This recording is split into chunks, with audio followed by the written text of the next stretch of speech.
मी ज्या दिवशी बरोबर गुरुवार होता आणि मी बाबांचं दर्शन घ्यायसाठी आलो होतो आणि मी इथून दर्शन घेऊन बाहेर निघालो आणि माझं तिकीट डिक्लेअर झालं त्यावेळेस.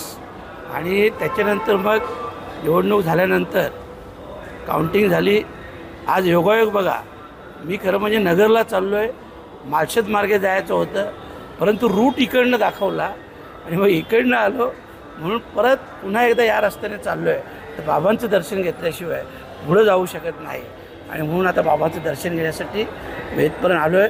आणि खरंच बाबांच्या कृपेने आज मी खासदार देखील झालो आहे आणि बाबांच्या कृपा आशीर्वादाने जेवढं शक्य असेल तेवढी खूप चांगली कामं करण्याचा मी प्रामाणिकपणे प्रयत्न करेन. आज मतदार शिबिर नगर येथे पार पडत आहे. नेमकं विधानसभेविषयी काय निर्धार नाही, हे 25 वर्ष पूर्ण झालं म्हणून ते कार्यक्रम आहे, वर्धापन दिन आहे आणि त्यानिमित्ताने खास करून वर्धापन दिनाचा तिथे कार्यक्रम आहे. परंतु एवढं नक्की आहे की 3 ते 4 महिन्यात विधानसभा आहे आणि म्हणून विधानसभेचं देखील रणशिंग तिकडं फुंकलं जाईल अशा प्रकारचं वातावरण नक्कीच आहे. 18 जूनपासून संसदेचं पावसाळी अधिवेशन सुरू होत आहे. मुंबई आणि महाराष्ट्राबाबतचे कुठले प्रश्न संसदेत उपस्थित करणार आहे?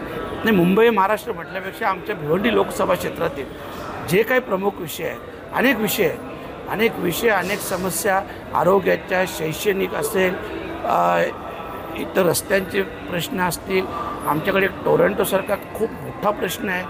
असे अनेक प्रश्न आज आमच्या मतदारसंघात गेली 10 वर्ष प्रलंबित आहे आणि म्हणून हे सर्व प्रश्न संसदेत मांडून, रेल्वेचे देखील आहेत खूप, बदलापूर रेल्वे असेल, कल्याण रेल्वे असेल, आमच्या भिवंडी रेल्वे असेल, असे अनेक प्रश्न प्रलंबित आहेत जे प्राधान्याने संसदेत मांडून आमच्या लोकसभे क्षेत्रातील जास्तीत जास्त कामं व्हावी यासाठी प्रयत्न करा. साईंच्या चरणी काय प्रार्थना केली? बस साईंच्या चरणी एवढीच प्रार्थना केली की माझ्या भिवंडी लोकसभा क्षेत्रातील सर्वच, मग कामगार वर्ग असेल, शेतकरी बंधू असतील, सर्वसामान्य जनता असेल, त्या सर्वांना सुखात, आनंदात आणि त्यांना सर्वांना निरोगी असं आयुष्य लाभो ही साईचरणी प्रार्थना.